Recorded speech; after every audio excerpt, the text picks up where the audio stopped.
What's up and welcome back to the channel. I was able to get through some Payday 3 gameplay somehow, and I just wanted to drop a quick impression video for anyone who's interested in buying this game.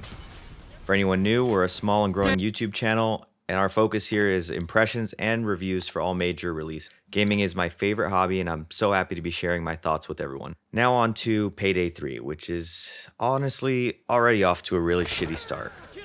The game comes out 10 years after that second game, Payday, which I think I had bought back in the day, but I just never got around to playing. The whole Payday series is just basically heist levels for you and your friends to either stealth your way through or, like me, panic and kill anything that moves. So for why it's shitty, this is a new game that you just can't find a way to play. It dropped on Game Pass day one, which might explain the issues, but it's how I was able to just play this game. Retail, you can get it for $50, but the game's servers have just gone to shit for its release. The company's panicking. I mean, some poor guy or team somewhere is just working overtime on the weekend, but for anyone that dropped $50 and has a group of friends that wants to play this game, good luck. And I'd probably be mad about it too. You might think, who needs servers, right? I mean, if I'm playing with two friends or if I'm playing with solo, I mean, for some reason, I don't know why they decided this, but the game has to still make a lobby and use servers, even if you're just playing with bots. To give you an outline of what happened day one, I downloaded the game, I logged in, I had to create an account, which is annoying. I'm not sure why you have to make an account, but you have to create an account with your email. You get into your friend's lobby, and you're basically just hanging out talking until the game loads us in. We were in a group of 3, and that first mission honestly just gets your blood pumping. I panicked, I shot a guard in the face when I was trying to lockpick a door, caused the entire police force to come to us, and we basically had to just shoot our way out of the bank and was only able to grab like 3 bags because the ink exploded on the rest. The bots that are in the game don't do anything but just eat bullets and drop healing and armor for you.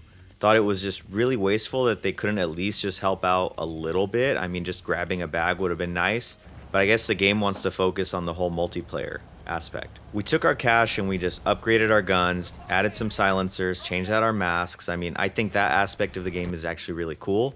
There's a whole shop that you can go to and it lets you change out these cosmetics or make your weapons better. The gun attachments are locked behind levels, kind of like Call of Duty, so you keep using a gun to unlock better and better attachments. You also get 4 skills that you could have on your character, which gives you perks like extra damage, maybe resistance. There's a lot of skills for you to choose from, and they're all locked behind research, which you could basically just level up by playing heists. To sum it up, I mean, the more you play, the stronger and better you're going to get.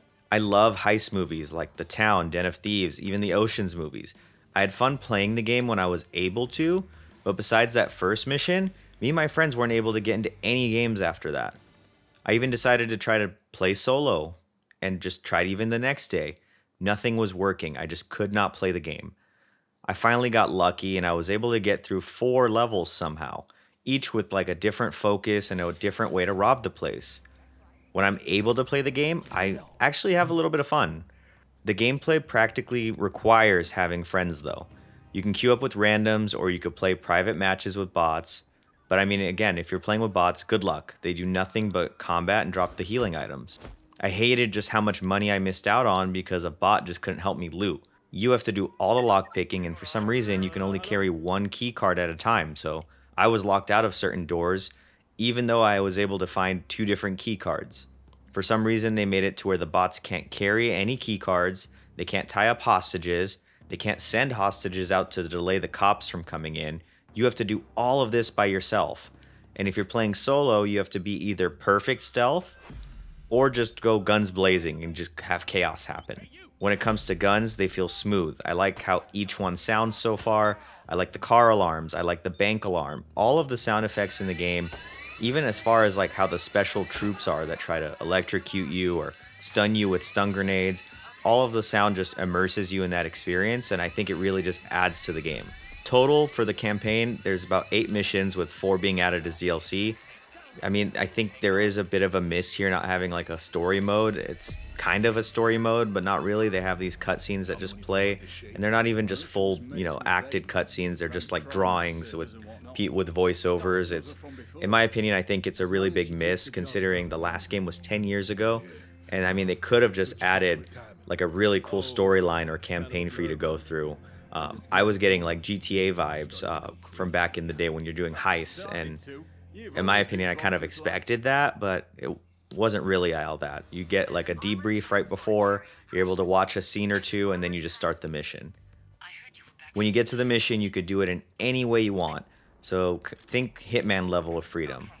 One mission has you taking out a jewelry store, and if you take the jewelry without scrubbing it of those serial numbers, you'll be losing money at the end at random. The only way to scrub the jewelry was to have the manager take you to a room that does that. You either blackmail her by getting on her computer and just finding stuff out about her. I wasn't able to do this, I was trying to. Or you just take her by force, which was what I did. The second mission also I thought was a really cool armored car sequence, which kind of turned into an Overwatch payload level, so if you've played that, it's kind of the same thing. So far, every level feels unique, and there is replayability, especially with the amount of unlocks that you're getting and just different ways to go through each level. So to sum things up, from what I've played so far, is this a game I think people should go out and buy? Or is this a game I even like? Honestly, I don't want to make a full review for this. I haven't played it enough yet to give a full review. But just as a quick impression video, if I paid $50 for this, I'd be upset. And I probably would have already refunded the game.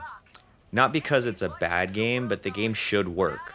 I get that server issues happen, but there should be at least no servers for private games. I don't know how that was just decided.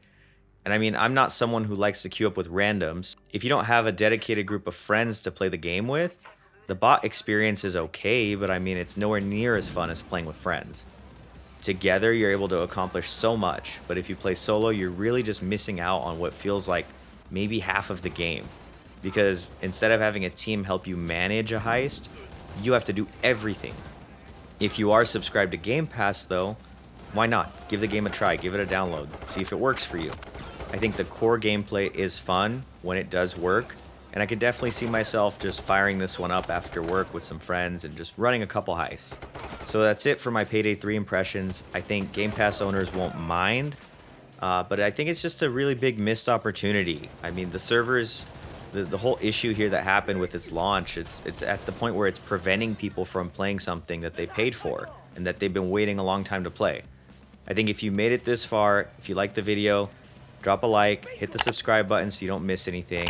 And I mean, I want to know personally, if you played Payday 2, are you happy with 3? Is it enough of an improvement for a sequel? Or I mean, does the game feel a little bit like DLC? I never played that second one. I don't think I even played the first one. So this was a brand new experience for me, and honestly, it was kind of fun. Let me know in the comments. See you all in the next video. Thanks.